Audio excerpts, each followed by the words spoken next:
शुरू करेंगे हम। ओम नमः सिद्धेभ्यः जय श्री ओम नमः सिद्धेभ्यः जय श्री ओम नमः सिद्धेभ्यः। मंगलम भगवान वीरो मंगलम गौतमो गणी मंगलम कुंद कुंदाद्यो जय धर्मोस्तु मंगलम। सर्वमंगल मांगल्यम सर्व कल्याण कारकम प्रधानम सर्वधर्माणां जैनम जयतु शासनम।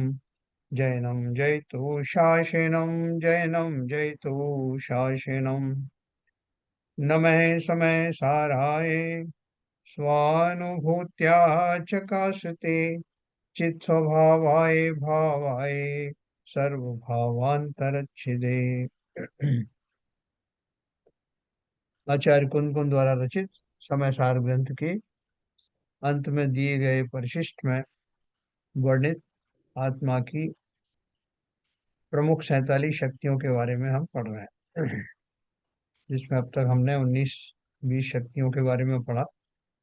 और उस माध्यम से वास्तव में आत्मा का वो स्वाभाविक स्वरूप है, उसकी चर्चा हमने की। अभी और भी जो शक्ति आएंगी उनके माध्यम से ये बात आपको और फर्दर क्लियर हो जाएगी। जैसे कल हम राग द्वेष के बारे में बात कर रहे थे कि राग द्वेष जीव में जीव ही करता है या कौन करता है, तो उसका आपको क्लैरिफिकेशन अपने आप मिल जाएगा कि समास जो स्वाभाविक दशा है उसकी बात चल रही है।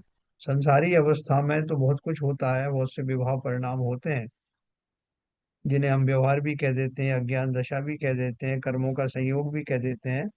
लेकिन जो स्वभाव है किसी भी द्रव्य का, जो उसका मूल स्वरूप है, उसकी अपेक्षा से अपन बात करेंगे तो कहीं किसी तरह का कोई कंफ्यूजन होगा नहीं। तो आज भी जो शक्तियां आ रही हैं आपको उसी परिप्रेक्ष्य में देखना, बहुत स्पष्ट रूप से उन्होंने कहा भी है। और इससे हमारी जो कुछ भी अगर भ्रम हो गया हो तो वो उसका निवारण भी जरूर होगा। तो अपन आगे की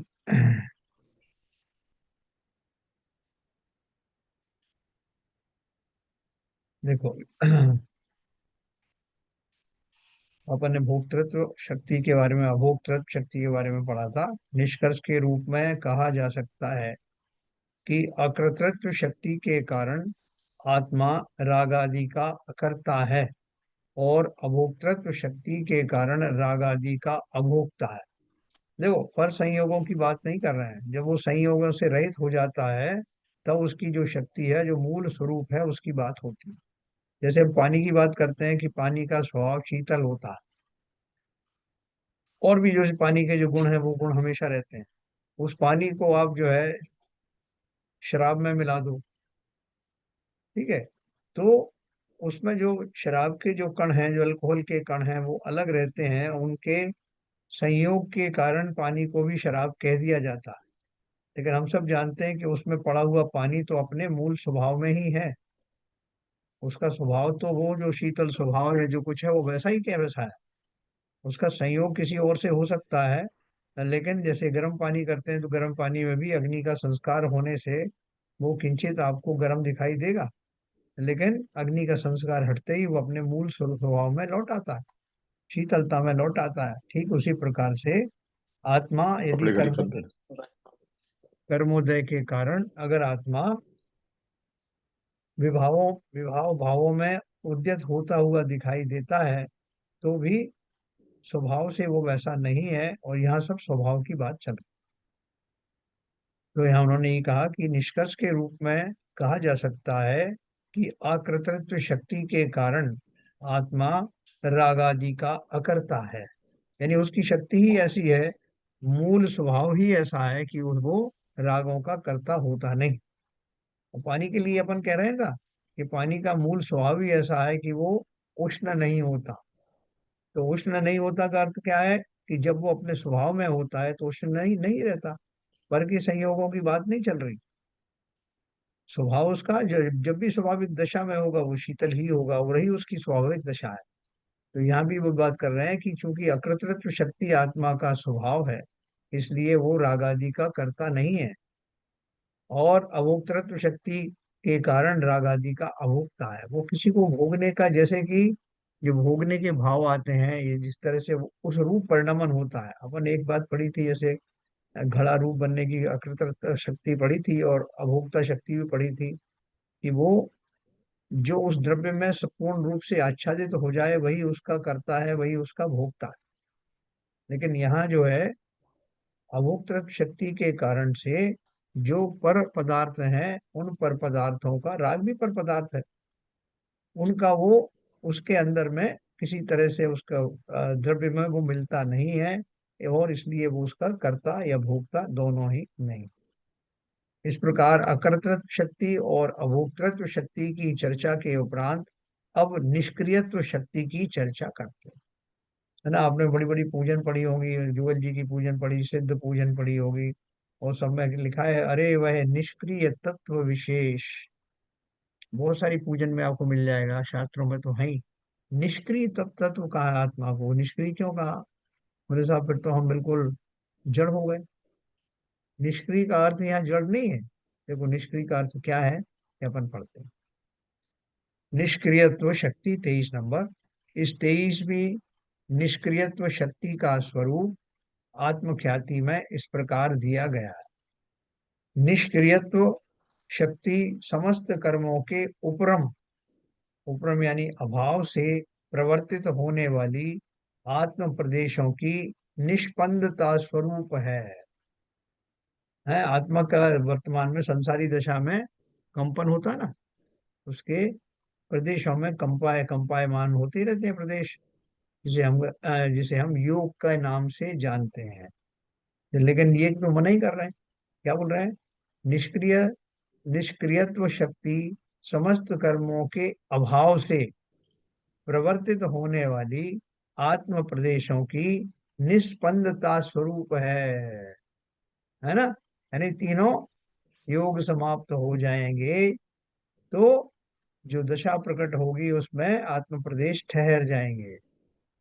उनका जो स्पंद स्पंदनपना था वो रुक जाएगा, बंद हो जाएगा। वही उसका स्वभाव था, स्वभाव है और स्वभाव रहेगा। अकृतृत्व और अभोक्तृत्व शक्तियों में मोहनीय कर्मोदय जन्य रागादि भावों के करने से उपरम यानी विराम अभाव और भोगने के उपरम विराम अभाव की बात कही थी।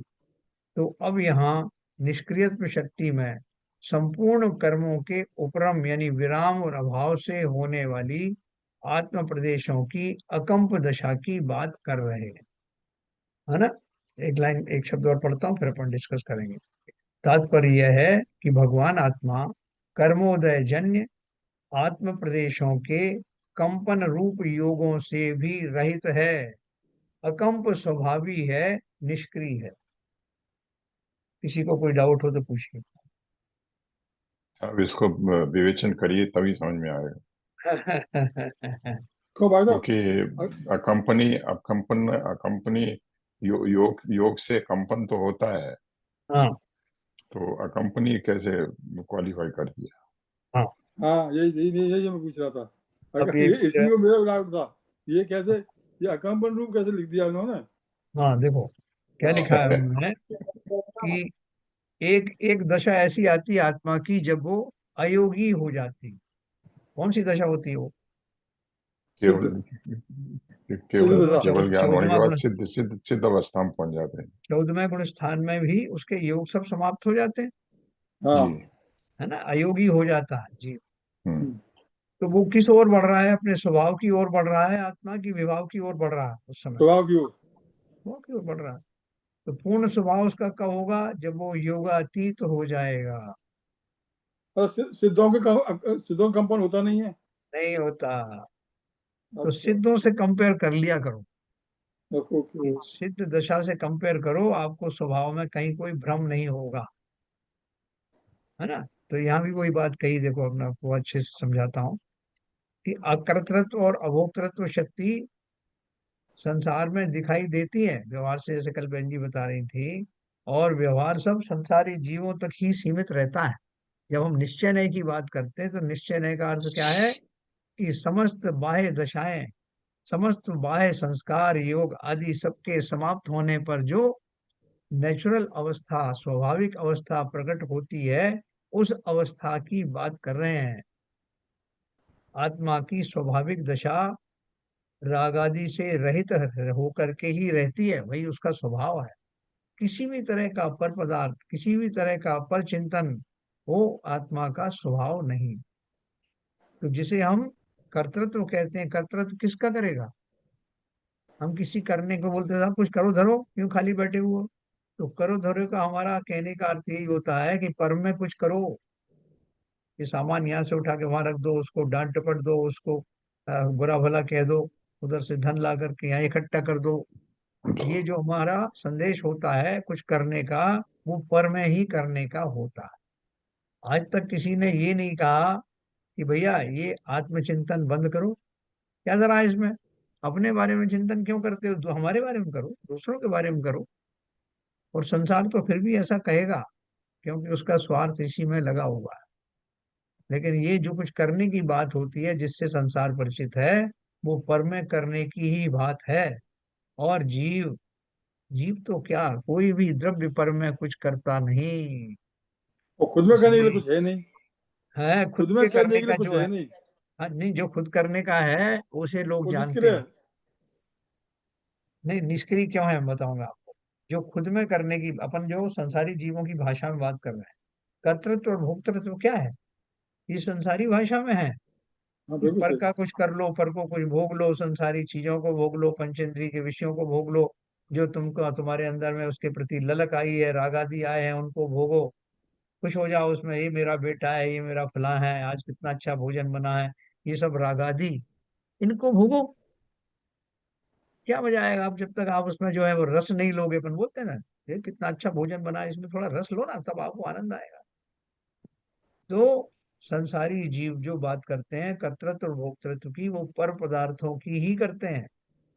और आत्मा, अभी अपन सिर्फ आत्मा की बात करते हैं, किसी भी पर पदार्थ के बिना ही पूर्ण सुखी रहता है। किसी और की चाहत होती नहीं, किसी और के कारण तो वो बिगड़ जाता है। यहाँ तक कि स्वर्ण की बात करो, जो पुद्गल है, 24 कैरेट के स्वर्ण को पसंद है क्या कि एक आध दो कैरेट उसमें जो है वो कोई चांदी के मिल जाए, तांबे के मिल जाए, तो वो प्रसन्न हो जाए? तो निकाल बाहर करो। सुनार से कह रहे हैं कि मैं अभी तब तक अशुद्ध कहलाऊंगा जब तक कि एक भी रत्ती मेरे अंदर में मिलावट है। ठीक उसी प्रकार से आत्मा का जो स्वभाव है, वो स्वभाव पर में कुछ भी करने या पर को भोगने का है ही नहीं। तो वो क्या करेगा, ये बात अपन जानते हैं, ये आगे भी आएगी और अभी अपन बता देते। प्रत्येक द्रव्य अपना सब कुछ करता है, क्योंकि स्वद्रव्य ही उसका स्वक्षेत्र है, स्वद्रव्य ही उसका स्वकाल है, स्वद्रव्य ही उसका स्वभाव है, और स्वद्रव्य ही उसका द्रव्य है। तो द्रव्य, क्षेत्र, काल और भाव से प्रत्येक द्रव्य अपने में संपूर्ण है। पर का उसमें कोई आवश्यकता ही नहीं, पर आलम्बन ही नहीं। लेकिन हम मानते नहीं है। लकड़ी के फ्रेम में 5-6 कीलें ठोक करके कुछ और प्लास्टिक का कुछ चिपका दिया, और हम बोलते हैं अब इसमें मजा आया। लेकिन उस द्रव्य से पूछो जिस पे कीलें ठोकी, वो चाहता है क्या? वो प्रसन्न है क्या? ठीक उसी प्रकार से ये ज्ञान से भरा हुआ आत्मा, हम तो आत्मा की ही बात सब जगह करते हैं ना, हम बाकी परद्रव्यों की हम बात भी नहीं कर रहे। उनकी उदाहरण खाली देने के लिए बात कर रहे हैं कि जीव तो जीव जड़ भी नहीं चाहता किसी परद्रव्य का उसके अंदर में आ जाना। तो यहाँ जो बात कही है, अकृतत्व और अभोक्तृत्व शक्ति होने से, अर्थात किसी भी पर पदार्थ का ना तो वो करता है, ना ही उसका भोगता है। तो किसका करता और भोगता? किसी का तो होगा। तो स्वयं का है। प्रत्येक द्रव्य स्वयं का ही करता और भोगता है। और स्वयं में क्या करता होगा साहब? उनको तो करते का मतलब ही आता, जो पर में जाके कुछ करे वही करता। अपने में क्या करेगा निठल्ला बैठा बैठा? हर एक द्रव्य का परिणमन निरंतर चलता है। वो परिणमन कौन करता? प्रत्येक द्रव्य स्वयं करता है, यही उसका कार्य है। उसी कार्य के कारण उत्पाद व्यय होता है। जो पर्याय निकलती हैं, पुरानी पर्याय जाती हैं, नई पर्याय आती हैं। और अर्थ, अर्थ अर्थ पर्याय जो चलती हैं, सूक्ष्म पर्याय गुणों की चलती हैं, वो कौन करता है? द्रव्य स्वयं करता है, और मैं जीव द्रव्य हूं, इसलिए मैं ही अपना कार्य करता धरता हूँ, कोई दूसरा नहीं करता। मैं ही मेरा करता धरता। मुझ में पर का कुछ काम नहीं, मैं मुझ में रहने वाला हूँ, पर मैं मेरा विश्राम नहीं। अगर आपने ये थ्योरी लगा दी सब में, तो जितनी भी शक्ति है वो सारी शक्ति समझ में आ जाएंगे एक बार में। इसमें शक्ति लगाना कि ये जो जितनी शक्तियों से विहीन मुझे बताया है, वो शक्तियां वास्तव में पर पदार्थों से संबंधित थी, और मेरी शक्ति ऐसी है कि मैं उन सब पर पदार्थों से रहित, उनके बिना ही पूर्ण रूप से सुखी रहता हूँ। आ लगाने की जरूरत क्या है? अकर्तृत्व और अभोक्तृत्व शक्ति।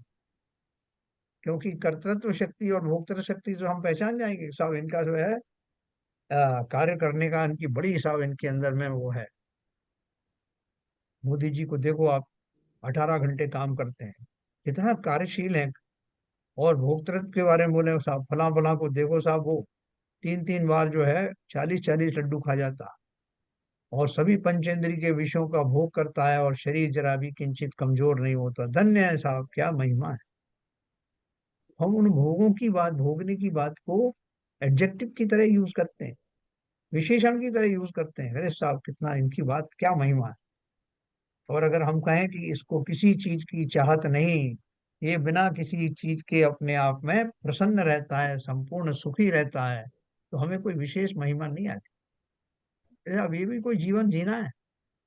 वो तरह तरह के जोक बनाते ना, कि साहब ये शराब पीता नहीं है, ये मदिरा, ये अपना मांसाहार करता नहीं है, ये करता नहीं है, तो ये कोई आदमी है क्या?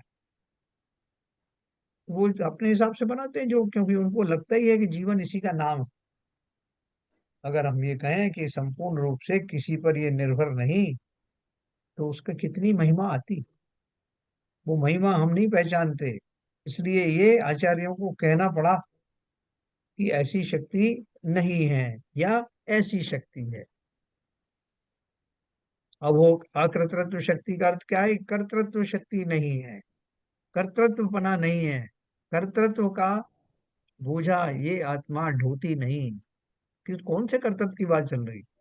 अगर स्व के कर्तृत्व की बात होती तो बात उल्टी हो जाती। स्व का कर्तृत्व नहीं करता तो कौन करता? मेरा कर्तृत्व आप करते। इसलिए बहुत क्लैरिटी के साथ समझना, प्रत्येक द्रव्य अपना परिणमन स्वयं ही करता है, और उसमें ही में उसको आनंद आता है, उसी में उसका रस रहता है, और वही उस कार्य को कर पाता है, दूसरा कोई नहीं कर सकता। तो हम बोले साहब कि मेरा कार्य तो मैं करूं, ये तो है, साथ में पर का भी करूं, तो आपको क्या दिक्कत है? क्यों करोगे पर का?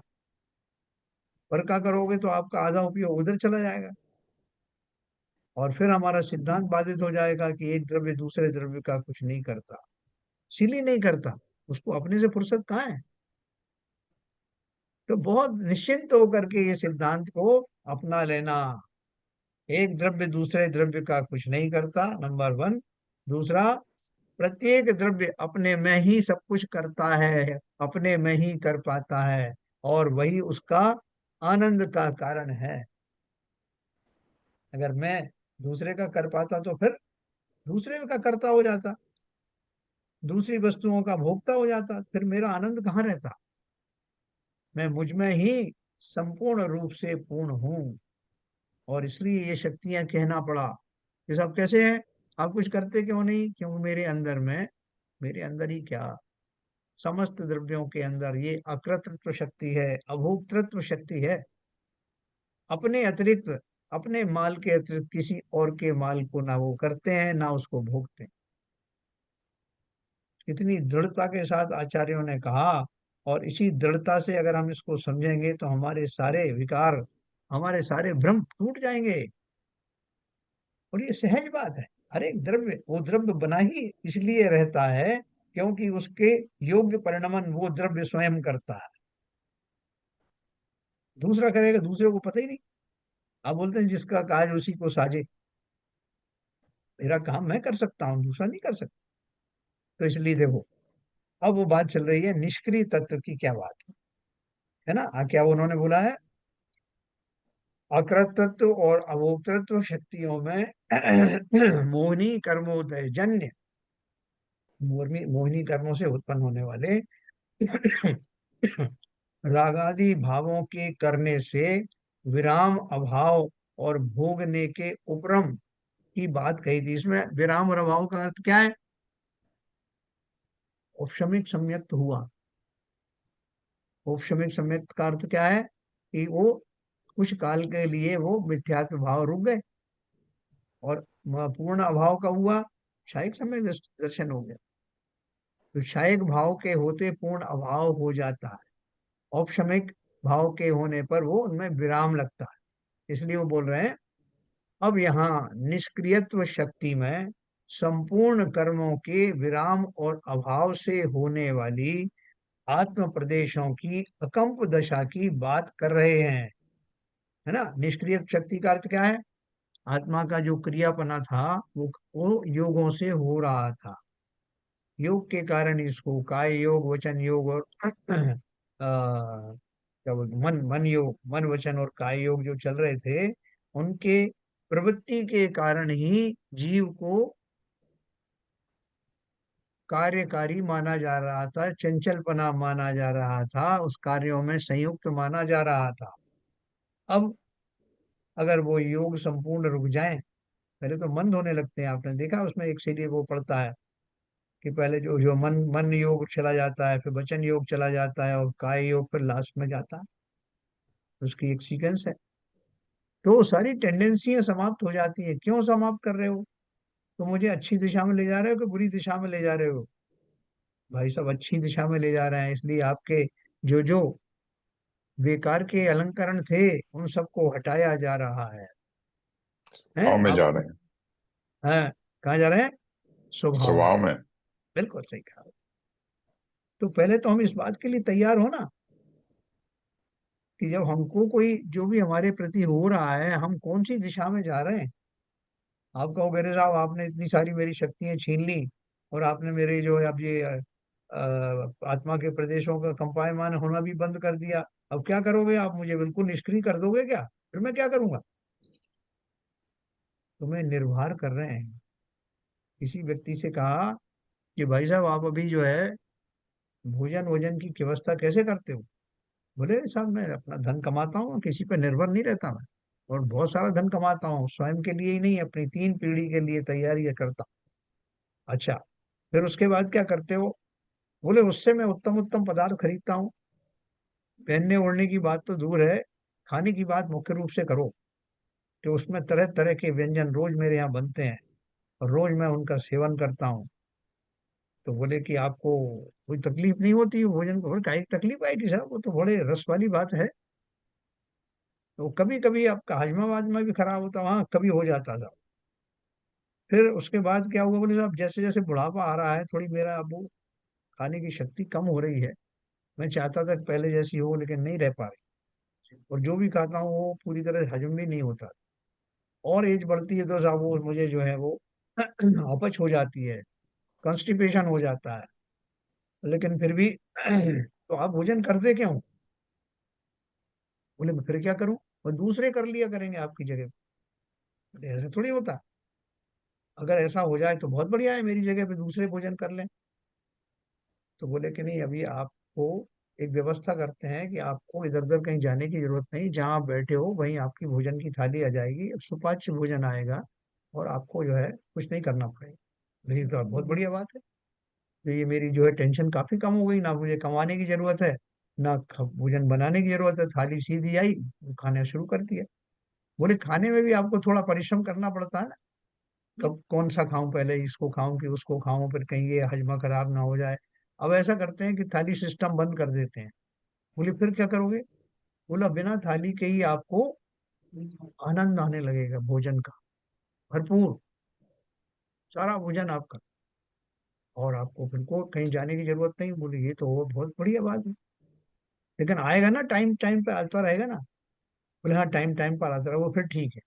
फिर आगे आगे बोला कि अब आपको टाइम टाइम पे आने की जरूरत भी नहीं है। अब आपको बिना आए ही, बिना भोजन का विकल्प आए ही आप आनंदित रहोगे। बोले इतनी बढ़िया बढ़िया आपने बात बता दी, तो फिर काहे के लिए मैं कमाऊंगा, काहे के लिए मैं थाली इकट्ठी करूंगा, भोजन करूंगा, मुझे सब आपने हटा दिया ना। और आप वो गारंटी ले रहे हो कि उसके बिना ही मुझे पूरा आनंद आएगा, तो इससे बढ़ के और क्या बात हो सकती। तो यही कह रहे हैं, उसी दिशा में लिए जा रहे हैं जहाँ ये पर के आलम्बन आदि, इनकी कोई आवश्यकता नहीं रह जाएगी। जो तो मैं भ्रम के पाले हुए था, संसारी दशा में मुझे मेरे ऐसे भ्रम आदि चलते थे, व्यवहार दशा में ऐसा चलता था। आचार्य कह रहे हैं हम आपको उस दिशा में ले जा रहे हैं जहाँ इस तरह के निरर्थक कारणों से सुखी होने की जरूरत नहीं, नैसर्गिक कारण प्रकट होंगे और आप सदा के लिए सुखी हो जाए। तो उसी की बात कर रहे हैं। क्या बोल रहे हैं? अब आत्म प्रदेशों की अकंप दशा की बात कर रहे हैं। तात्पर्य यह है कि भगवान आत्मा कर्मोदय जन्य आत्म प्रदेशों के कंपन रूप योगों से भी रहित हैं। क्यों कांपू मैं भैया? जरूरत क्या है कांपने की? जब मैं स्थिर रह करके सारा सुख भोग रहा हूं तो कपा क्यों रहे हो? अकंप स्वभावी है, निष्क्रिय है। ये निष्क्रिय शब्द किसके लिए आया? कंपन से रहितता के कारण आया। यहाँ क्रिया शब्द का अर्थ, अभी अपन बोलेंगे निष्क्रिय तत्व है, तो निष्क्रिय का अर्थ क्या है? मैं आपको एक और बताऊंगा, क्रियावती शक्ति के बारे में बताऊं। यहाँ क्रिया शब्द का अर्थ ना तो क्षेत्र से क्षेत्रांतर रूप गति से है, और ना काल से कालांतर रूप परिणमन से ही है। यहाँ तो आत्मा के प्रदेशों में होने वाले कंपन का नाम ही क्रिया है। भगवान आत्मा ऐसी क्रिया से रहित है, अतः निष्क्रिय है, निष्क्रियत्व शक्ति से संपन्न है। क्या आप तुरंत ये क्वेश्चन पूछ सकते हो साहब कि आपने बोल दिया कि निष्क्रिय है, तो जब वो सिद्ध बनता है, निर्वाण होता है, तो आत्मा यहाँ से वहां जाती है कि नहीं? तो अगर क्रिया ही नहीं होगी तो जाएगी कैसे?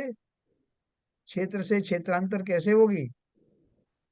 है ना? तो यहाँ लिखा, उन्होंने क्या लिखा, यहाँ क्रिया शब्द का अर्थ ना तो क्षेत्र से क्षेत्रांतर रूप गति से है, और ना काल से कालांतर रूप परिणमन से ही है। तब ये आत्मा अभी थोड़ी देर पहले संसारी थी, अब समय के साथ ही, समय बदलते ही ये संसारातीत हो गई, मोक्ष में चली। तो बोले यहाँ आप कहोगे कि भाई ये दोनों कार्य तो हो रहे हैं, तो निष्क्रिय कैसे हुआ? तो बोल रहे हैं निष्क्रिय का अर्थ यहाँ किस लिए है? इसमें क्षेत्र से क्षेत्रांतर होने की बात नहीं कर रहे हैं, काल से कालांतर होने की बात नहीं कर रहे हैं। या निष्क्रिय शब्द का जो उपयोग किया गया है, वो आत्मा के प्रदेशों का जो कंपायमान होता था योगों की दशा में, वो समाप्त हो गया, और अर्थात वो उसमें शुद्ध आत्मा में वो होता ही नहीं। जैसे अपन बोले भैया आप वहां जा रहे हो ना, तो आप ऐसा करो कि कुछ ले जाओ। बोले नहीं मुझे कुछ जरूरत ही नहीं है, मुझे कुछ नहीं चाहिए, धन वन की भी जरूरत नहीं है, वहां तो वो अपने ही लोग हैं सब, ये है नहीं नहीं फिर भी ले जाओ। थोड़ा सा धन भी दे दिया, थोड़ी इमरजेंसी हो जाए तो कहीं सो जाओगे, एक चादर एक दरी भी दे दी, ये सब दे दिया। और फिर जब आप अपने उसमें आ गए, हैं अपने स्थान में, घर में आ गए, फिर भी आप वो जो दरी का थैला है वो टांगे टांगे घूमो, तो लोग कहेंगे अब कैसे मूर्ख हो, जब आप घर में आ गए तो इन सब की क्या जरूरत है, देखो इनको, ये तो आपको टेम्परेरी दिए गए थे। तो ठीक उसी प्रकार से ये जो स्पंदन आदि थे, आत्म प्रदेशों के जो स्पंदन थे, ये योग आदि थे, ये संसारी दशाओं के अनुरूप थे, इसलिए मिले थे। अब उनकी जरूरत रही नहीं, इसलिए अब अपने मूल स्वरूप में आ जाओ। और मूल स्वरूप क्या है कि उसमें किसी तरह का कंपायमान की आवश्यकता है ही नहीं, क्योंकि आश्रव के जो द्वार थे ना, कर्मों का आश्रव होता तो उसमें योगों योगों का भी विशेष रोल होता था। अब कर्म हानि नहीं, तो क्या जरूरत है? इसलिए प्रकृति में आप पूरा एनालाइज करेंगे आपको समझ में आएगा ये संसारी दशा में क्यों थे, और मुक्त दशा में क्यों इनकी आवश्यकता नहीं, और मुक्त दशा ही मेरी वास्तव में स्वाभाविक दशा है। तो इसलिए निष्क्रियत्व शक्ति से संपन्न है भगवान आत्मा, ऐसी सभी क्रियाओं से रहित है, अतः निष्क्रिय है, निष्क्रियत्व शक्ति से संपन्न है। यहाँ तक समझ में आया होगा आपको, अभी और आगे विस्तार करते हैं। हाँ ललित जी कुछ है क्या मसाला?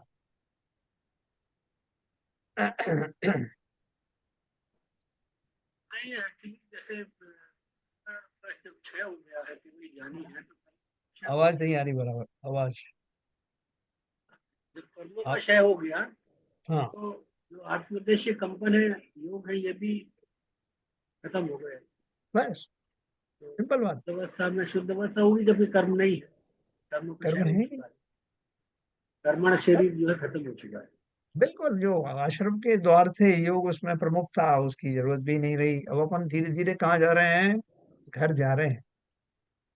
तो जब घर जाते हैं इनको कहो ना घर निज घर आए। तो घर जा रहे हैं तो अपन सब चीज छोड़ के चले जाते हैं, जो जो हमने लिया था सामान बाहर में लोगों से स्ट्रगल करने के लिए, ये सब जो भाई साहब मैं घर जा रहा हूँ, मुझे कोई चिंता ही नहीं। अरे पर्स तो आपका यहीं रह गया। अरे कोई बात नहीं साहब, घर में सब चीजों की व्यवस्था है, आप क्या को और मेरा बोझा टांग रहे हो उसमें, तो इतना तो ले ही जाओ। अरे आपसे कहा ना घर जा रहे हैं, घर में किसी चीज की आवश्यकता नहीं, घर तो घर ही है। आपने सही कहा। तो ये सारे संसारी दशा में मेरी सब आवश्यकताएं थी या मेरा नियति थी, अब वो सब की आवश्यकता रही नहीं। मैं तो उस परम दशा की ओर बढ़ रहा हूँ जहां मैं निर्भर होता चला जा रहा हूँ। जो भी भार मेरे ऊपर लगा हुआ था सब क्रम से धीरे धीरे छूट रहा है, और जैसे जैसे एक एक भार अलग होता है त्यों त्यों मैं प्रसन्न होता हूँ, लाइट होता यही गुणी स्थान है। है। धीरे है ना धीरे करके बढ़ते चले जाओ। हाँ, शमशान घाट में उसको मुर्दे को ले जाते हो तो उसको एकमात्र एक चादर से ढक देते बस। वो चादर भी हटा दी जाती हाँ, है।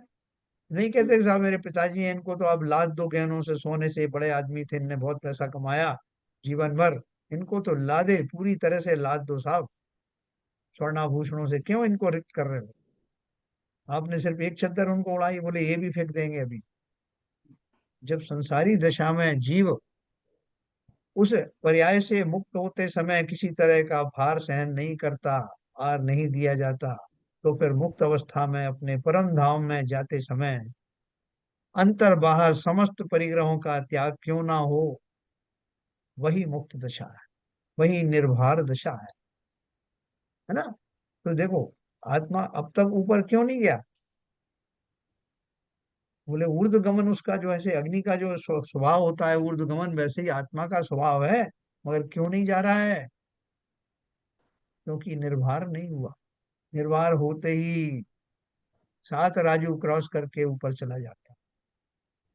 7 राजू क्यों कहा मैंने, 14 राजू क्यों नहीं कहा? बताओ भैया ललित जी। मध्यलोक में हम लोग है, 7 रात ऊपर आ चुके। 50% 4 रात रह सफर गया। पूरा हो गया, बिल्कुल 50% सफर पूरा हो गया है। बीच में आके बैठ गए, वो कुएं में से निकल रहे थे, बीच में एक पत्थर लगा था सेंटर में, वहां आकर के उसका सहारा मिल गया। अब आपके ऊपर है कि उससे ऊपर जाना है कि, यही दशा है।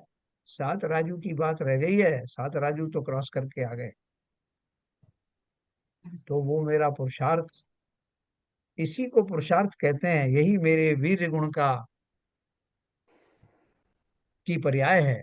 जिस पुरुषार्थ की मैं बात करता रहता हूँ, अपने उस अनुपम पुरुषार्थ से, अपने उस अनुपम चिंतन से, अपने स्वभाव को जान करके, उसमें श्रद्धावंत होकर के, उसको विशेष रूप से जान करके उसी में रमने लगता हूँ, तो अवश्य ही अपनी मुक्ति के ही मार्ग में मुझे पाता हूँ, स्वयं को पाता हूँ। तो यहाँ उन्होंने कहा कि ये जब सब अब योग आदि भी समाप्त हो रहे हैं, है ना। निष्क्रियत्व शक्ति में आत्म प्रदेशों की हाँ, ऊपर देखो क्या और लिखा है, अकृतत्व और अभोक्तृत्व शक्ति में आत्मा को रागादि विभाव के अभाव स्वरूप अमल बताया था। अमल, इसमें मल ना हो। और निष्क्रियत्व शक्ति में आत्म प्रदेशों की चंचलता के अभाव रूप अचल बताया जा रहा है। अमल और अचल में क्या फर्क है? किसी तरह का भी मल ना रहे, खोट ना रहे। और मल सारा कौन सा है? राग आदि, राग द्वेष आदि रूप मल ही तो सारा मल है। उसी से मेरा चिंतन खोटा हो जाता है। उसी को लेकर के सारे कर्मों का आक्रमण शुरू हो जाता है। तो वो जो मूल मल है, उस मल के हटते ही स्वभाव निर्मल हो जाता है।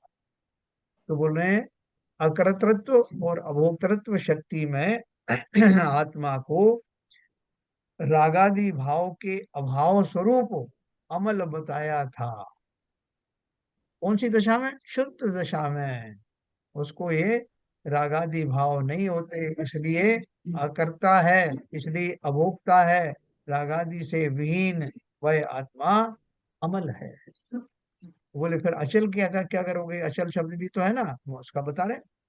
और निष्क्रियत्व शक्ति में आत्म प्रदेशों की चंचलता के अभाव रूप अचल बताया जा रहा। आत्मा के प्रदेश कांपते हैं, उनका ऐसा वाइब्रेशंस होते हैं, डिस्प्लेसमेंट होता है। तो डिस्प्लेसमेंट तो वो हुआ है ना, इस तरह का डिस्प्लेसमेंट नहीं हुआ तो क्या हो गया? वो स्थिर हो गया, उसी को अचल कहते हैं। तो बोल रहे हैं कि आत्म प्रदेशों की चंचलता का अभाव हो गया, इसलिए आत्म प्रदेश अब अचल हो गए, चंचल की बजाय अचल हो गए। यह भगवान आत्मा अमल भी है और अचल भी है। पर्याय में घाती कर्मों के अभाव से पूर्ण अमलता प्रकट होती है। देखो आपको एक सिद्धांत और बताया, पर्याय में घाती कर्मों के अभाव से पूर्ण अमलता प्रकट होती है। कौन है ऐसा व्यक्ति जिसके घाती कर्म समाप्त हो गए हैं और वो अमल हो गया? बताओ। अंतदेव, अरे अंतदेव। अरहंत, अरहंत देव तुरंत है। तो अरहंत देव अमल हैं, अचल नहीं है। क्यों अचल नहीं है? क्योंकि क्योंकि वो घातीय कर्म, कंपनी योग अभी बाकी है। घातिया कर्म बाकी है। घातीय अघातीय कर्म, अघातीय कर्म है ना, अघातीय कर्म बाकी है, योग बाकी है। पर्याय में घाती कर्मों के अभाव से पूर्ण अमलता पर प्रकट होती है। एक ही योग रहता है, काय योग रहता है, खाली दोनों वचन और वो तो खत्म हो जाते हैं ना अनंत के साथ। हाँ, वो जो भी होता है अभी केवल अभी काय योग देखो। रह जाता है ना, काय तो इसलिए हाँ क्योंकि अभी आयु कर्म बाकी है, इसलिए काय काय वचन तो रहेगा रहेगा जब तक काय है। हाँ, जो भी बाकी रहता दोनों है रह गया ना दोनों अभी कुल। तो अभी तो अपन रहने की बात समझेंगे। हाँ पर्याय में घाती कर्मों के अभाव से पूर्ण अमलता प्रकट होती है और अघाती कर्मों के अभाव से अचलता प्रकट होती है। है ना, आपने सही कहा। कि वो जो है अभी योग बाकी है उसके उनके, और अघातीय कर्मों जब तक हैं तब तक योग भी बाकी है, जब तक योग है तब तक अघातीय कर्मों का आना जाना चल रहा। उसमें कौन सा योग चल रहा है वो अलग बात है, लेकिन वो चल रहा है। अरहंत भगवान पूर्णता अमल हैं पर अचल नहीं, किंतु सिद्ध भगवान अमल भी हैं और अचल। तो क्या बनना है? दो में से एक चॉइस दें आपको, जाओ या तो अमल बना दो या अचल बना दो। चलने फिरने योग तो रखो ना हमको, घर ही एक ही जगह बिठा दोगे क्या? बोर हो जाएंगे हम। हाँ, बोले गारंटी है इस बात की कि अचल होने के बाद तो तुम्हारा सुख वैभव पूर्णतः अव्याबाद होगा। तो यह तो पर्याय में प्रकट अमलता और अचलता की बात है, किंतु यहाँ तो यह कहा जा रहा है कि भगवान आत्मा का स्वभाव त्रिकाल अमल और अचल है। कोई कल वाली बात आ गई। बोले आप त्रिकाल की बात क्यों करते हो? जब संसारी अवस्था में था तब तो नहीं था ना वो, तो त्रिकाल कैसे हो गया? हम्म, हाँ? और संसारी अवस्था में तो वो दुखी था, समल था, और ये सब था, उसके जो योग योग भी चलते थे। तो उस बात में त्रिकाल दशा क्यों कहा? हाँ, देखो नीचे लिखा है, जिस प्रकार की अकंप दशा सिद्ध भगवान में प्रकट हुई है,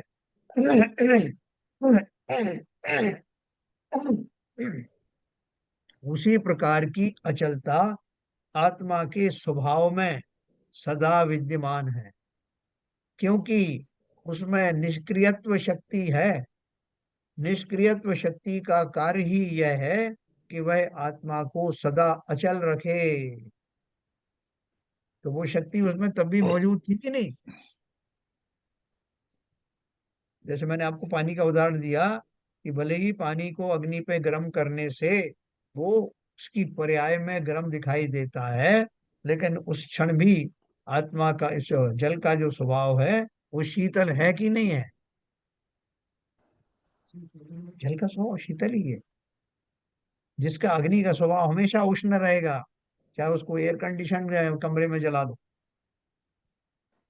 तो वो जो उनका स्वभाव है वो स्वभाव आत्मा का वैसा ही बना है। स्वभाव की अपेक्षा से वो हमेशा वैसा ही है। पर्याय की अपेक्षा से, पर्याय तो भावों की, उसके गुणों की होती है ना, तो उन गुणों का जो स्वभाव है उन काल में, पर्याय जब बदलती है उस काल में वैसा जरूर होता है, लेकिन उसके पीछे जो मूल द्रव्य है वो वैसा ही उसके गुण हैं। सभी शक्तियों में आपको यही बात मिलेगी। सिद्धों से नहीं, जब कंपेयर। स्वभाव की पर्याय बदलेगी तब तो ये स्थितियां नहीं पैदा होंगी। जब विवाह विवाह में जाएगा तभी ये स्थितियां पैदा होंगी। तो जो विभाव भाव जो कहा है, विभाव भाव भी ऐसा कहा जाता है कि विभाव का अर्थ ये नहीं कि स्वभाव खत्म हो गया। ये विभाव बात का सही अर्थ, है। विभाव का अर्थ ये है कि उन क्षणों में, उन पर्यायों में आत्मा स्वभाव जैसा होता है वैसा बिहेव करता हुआ दिखाई देता नहीं, है ना। जैसे हम बोलते हैं कि सूरज जो है वो, जिस समय बादल आ जाते हैं, घने बादल आ जाते हैं, तो उसका प्रकाश नीचे आता नहीं। और आप तो बोलते हो सूर्य की इतनी महिमा गाते हो कि वो उसका प्रकाश फैला रहता है, वो प्रतापवंत है, उसकी उष्ण ऊर्जा भी होती है और फलाना होती है।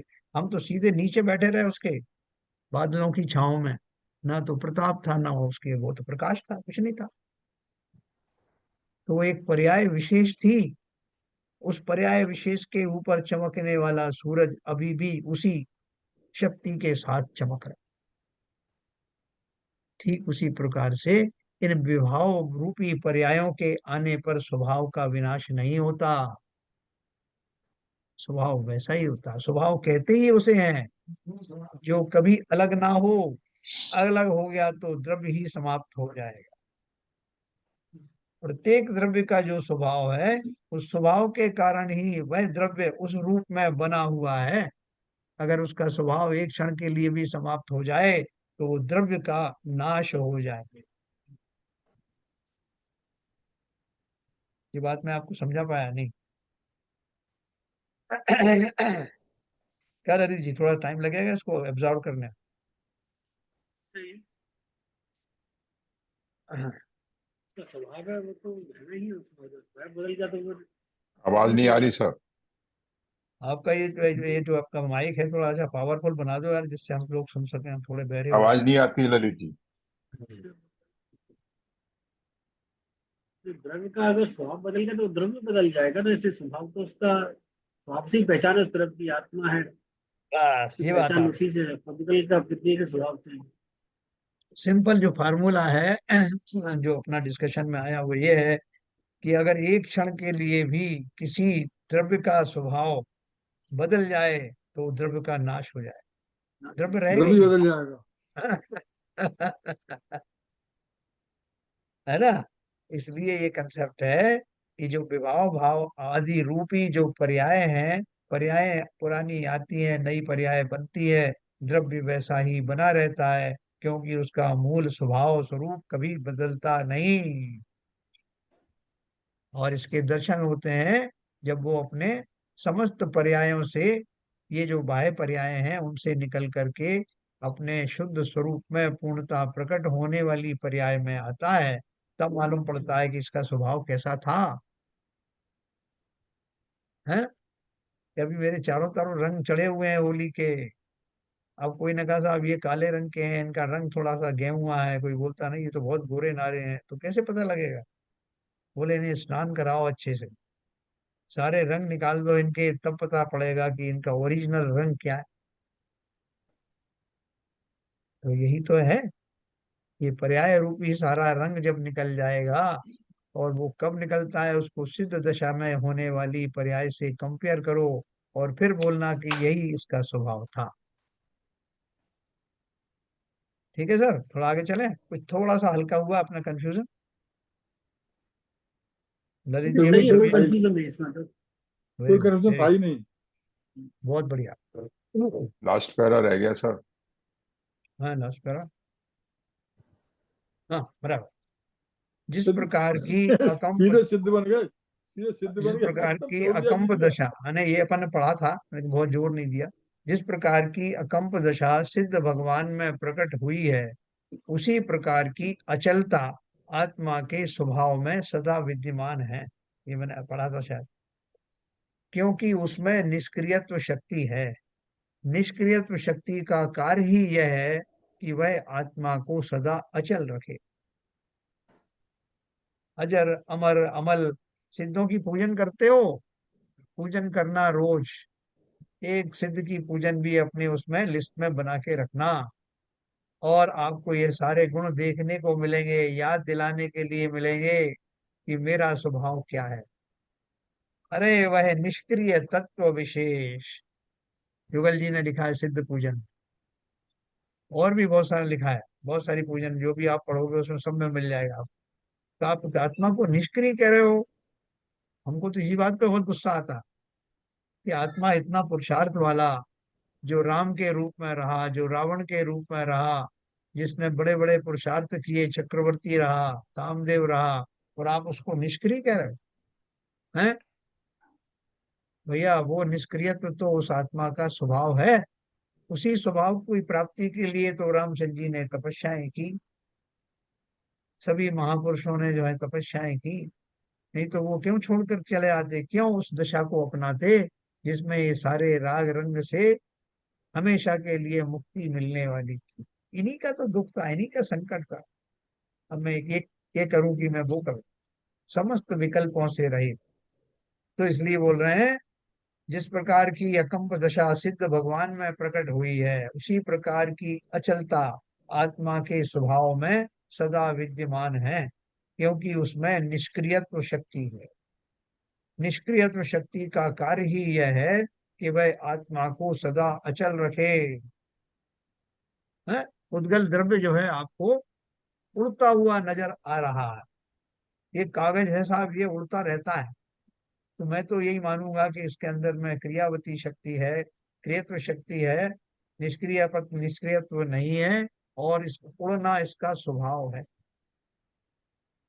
तो बोले भाई साहब ये जो है, ऐसा हो नहीं सकता कि पुद्गल उड़ने लगे। पुद्गल उड़ने लगे अर्थात बिना किसी अपनी स्वयं की योग्यता से उड़ने लगे। तो स्वयं की योग्यता से नहीं, उसमें कुछ और निमित्त होंगे तो उड़ जाता। तो उनसे कंफ्यूज मत होना। पर्यायों में होने वाले बहुत सारे कॉम्बिनेशंस होते हैं। उन कॉम्बिनेशन के कारण से उसकी मूल शक्ति को विस्मृत मत कर देना, उसमें भ्रमित मत हो जाना। तो इसलिए क्या बोला, निष्क्रियत्व शक्ति का कार्य ही यह है कि वह आत्मा को सदा अचल रखे। और ये प्रमाणित हो गया सिद्ध भगवान में, जो अनंत काल के लिए अचल हो जाते हैं। चंचल तो बहुत थे, देखो पूजनों में क्या लिखा है, स्थिरता निज में प्रभु पाऊं, जो अंतर का कालुष धोती है। धोती है। क्या कामना कर रहा हूँ भगवान को, प्रभु मैं बहुत चंचल स्वभावी हूँ। तो अच्छा है ना, चंचल स्वभावी हो तो घूमते फिरो यहाँ से वहां तक। नहीं, मुझे तो स्थिरता चाहिए, स्थिरता निज में प्रभु पाऊं, सारी पूजन में लिखा है।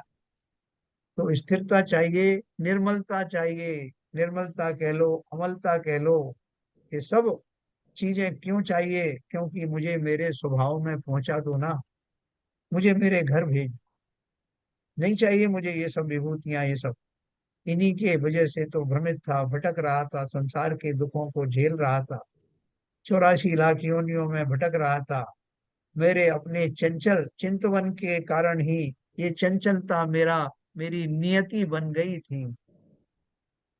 कितना दुखी हुआ मैं, कितनी जगह मैंने धक्के खाए, कैसा नरक निगोद में गया।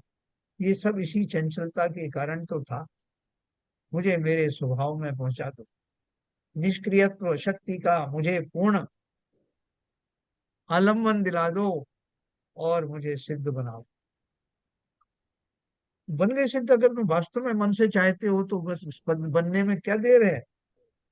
अब तक बनना ही नहीं चाहते थे, अब कहते हैं कि भगवान, अपन कहते हैं भगवान अब मुझे उठा ले। कोई बहुत बीमार हो, बहुत दुखी हो, तो क्या कहता है, जिसे जीवन जीने की बहुत लालसा थी, जो मरना नहीं चाहता था, उन क्षणों में अब क्या कहता है कि भगवान अब तो मुझे उठा ले, अब मैं जीना नहीं चाहता।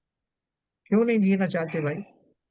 क्योंकि जिन संसार की विभूतियों से मैं आनंदित होता था, वो आनंद मुझे आ नहीं रहा। ठीक कर दो तो फिर से ये रहने लगूंगा। तब भी मैं अब इसलिए नहीं कह रहा कि मुझे उठा लो, क्योंकि मैं जान गया हूं कि संसार मेरी जगह नहीं है, बल्कि इसलिए कि अब मेरा जो आनंद के जो साधन थे वो थोड़े छिन्न भिन्न हो गए। तो भगवान ने कहा कि अगर तुम वास्तव में संसार में नहीं रहना चाहते हो, संसार की दशाओं से ऊब गए हो और अपने स्वभाव में लौटना चाहते हो, तो तथास्तु। वो तथास्तु कहलाने की योग्यता तो आए। हम तो खुद ही नहीं चाहते कि हम जाएं। जिस दिन चाहेंगे उस दिन कोई रोक भी नहीं सकता। कोई दूसरे के बल पे हम और जा रहे हैं क्या? आए तो ये हम जो है ब्रह्म के ये साथ। तथास्तु किसने बोला साहब? तथास्तु, जैसे उनके यहाँ तो भगवान बहुत सृष्टि के कर्ता होते हैं ना, जैसे अपन उस भाषा में बात कर रहे हैं कि अगर मैं अच्छा अच्छा। भगवान से मांगते हैं, कोई वरदान मांगते हैं, तो तथास्तु कह देते हैं, तथास्तु जो तुम चाहते हो मिल जाए।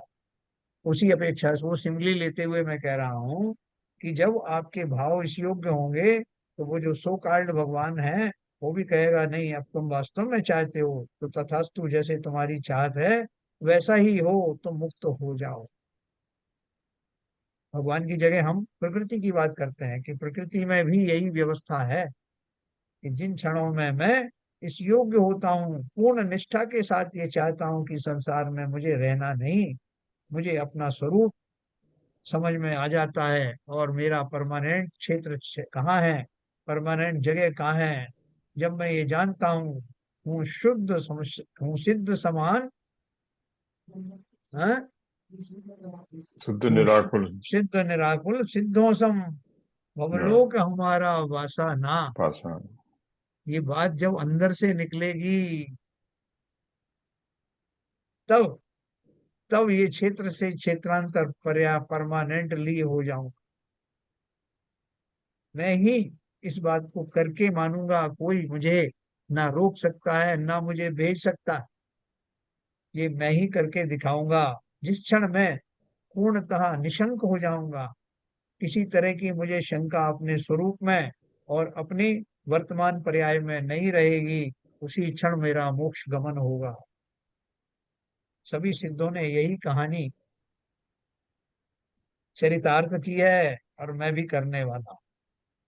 तो यह परित्यय तो जिस प्रकार की अकम्प दशा सिद्ध भगवान में प्रकट हुई है, उसी प्रकार की अचलता आत्मा के स्वभाव में सदा विद्यमान है, क्योंकि उसमें निष्क्रियत्व शक्ति है। निष्क्रियत्व शक्ति का कार्य ही यह है कि वह आत्मा को सदा अचल रखे। इस प्रकार निष्क्रियत्व शक्ति के उपरांत अब कल नियत प्रदेशत्व शक्ति की चर्चा करें। देखो, हमें इतना सा पढ़ने में पूरा 1 घंटा लग गया। अब आप विवेचन पूर्ण रूप से करते हैं, इसलिए पढ़ने में तो 5 मिनट में पढ़ सकते हैं आप। क्या ललित जी, आनंद आया नहीं आया ये बताओ? और आज ललित जी का कोई प्रश्न नहीं था, नहीं तो ये 1.5 घंटा बहुत आनंद चल आया, जाता प्रश्न डिस्कस। या बहुत अच्छा एक्सप्रेशन हुआ। एक्चुअली ये सब सुन के और पढ़ के बहुत मन आनंदित हो रहा है एक्चुअली। 1 घंटा कब निकल गया, 1 घंटा कब निकल गया पता ही नहीं लगा। आपने बोला ना कि वो सात राजू और चल रहा है ऊपर। हाँ, ये बहुत बड़ी चीज बोली है आपने कि हम 7 राजू ऊपर आए हैं, बिल्कुल बिल्कुल वापस बिल्कुल। जाना नहीं है या ऊपर जाना है। मतलब हमको अब हमको ही ये निश्चय करना है कि करना क्या है। ऊपर जाने वो के लिए लोगों, तैयारी करनी है, नीचे जाने की तैयारी करनी हाँ, अब वो कुएं की मुंडेर पे बीच के बीच के पत्थर पे मैं बैठा हुआ हूँ, तो जरा सा चूका तो नीचे फिर गिर जाऊंगा। तो बहुत सतर्कता के साथ आगे बढ़ना है। ये सारी फ्लाइट यहीं से जाती हैं, मध्यलोक से। तो इसलिए उसका रनवे रनवे मध्यलोक में ही है। देखो, जो जो मैंने आपको बताई बात, ये खाली समझाने की बात नहीं है, ये फैक्ट है। सारी चीजें फैक्ट हैं। आचार्यों ने हमारे सामने जो है इतना जो परिश्रम किया, हमारे लिए किया, हमारे ऊपर करुणा बुद्धि से किया, नहीं उनको क्या पड़ी थी, वो तुम जानो, तुम्हारा काम जाने, हम तो ये जा रहे ये सब शाश्वत है सर। हैं। बिल्कुल। साधन भी शाश्वत है, सबको मिलते रहते हैं, जो भव्य जीव हैं उनको अवश्य ही मिलते हैं, हमको भी मिले हुए हैं। तो इन क्रियाओं के माध्यम, शक्तियों के माध्यम से, उनके पढ़ने मात्र से जो आनंद हमें मिल रहा है, उसके दो फायदे हो रहे हैं। एक तो इस 1 घंटे में हमारा आनंद बढ़ता है, हमारे जो कषायों में मंदता आती है, और तीसरा ये कि हम शुद्ध भावों की ओर शनै शनै बढ़ते चले जा रहे हैं। ठीक है सर, तो कल अपन अगली शक्ति के बारे में पढ़ेंगे, निर्वाणी स्तुति का।